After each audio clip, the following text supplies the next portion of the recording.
Nous avons ici deux demi-droites d'origine A, une demi-droite sur laquelle se trouvent deux points, M et B, et une autre où se trouvent deux points, N et C. Alors GeoGebra, c'est un logiciel de géométrie dynamique, donc tout ça varie. On peut déplacer la position du point M, la position du point B. Les points A, M et B ne sont pas forcément alignés dans le même ordre. De même pour les points A, N et C. Deux triangles. Un triangle AMN et un triangle ABC. Particularité que vous remarquez, les droites MN et BC demeurent toujours parallèles. Si je place le point M, par exemple, à vue d'œil, de telle sorte que ce soit le milieu du segment AB. La longueur AM semble être la moitié de la longueur AB. La longueur AN semble être la moitié de la longueur AC. Et même la longueur MN semble être la moitié de la longueur BC.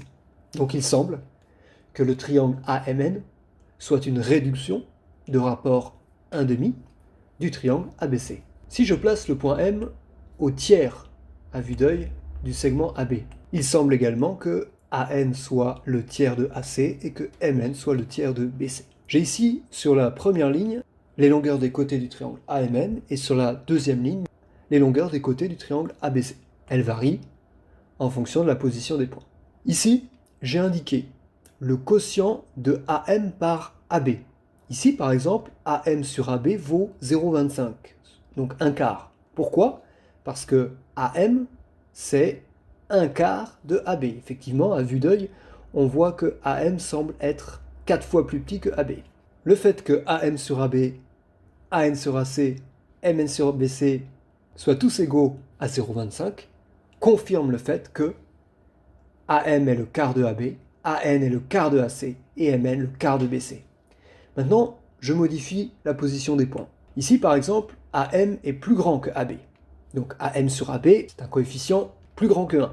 Le triangle AMN ici est un agrandissement de ABC de rapport 1,44. Le fait que AMN soit toujours un agrandissement, une réduction de ABC, quelle que soit la position des points, vient du fait que les droites MN et BC restent parallèles. Si les droites MN et BC ne sont pas parallèles, comme c'est le cas ici, là vous pouvez par exemple avoir AM qui est 0,4 fois AB, mais AN c'est 0,53 fois AC et MN c'est 0,52 fois BC.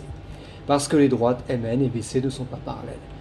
Dès que je place les droites de telle sorte qu'elles aient l'air d'être parallèles, les rapports ont l'air d'être à peu près égaux. Et si les droites MN et BC étaient parallèles, on aurait exactement les mêmes valeurs.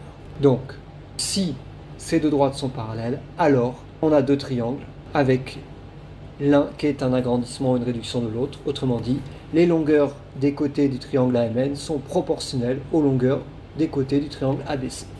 Et ce théorème, on l'appelle le théorème de Thalès. La clé du théorème.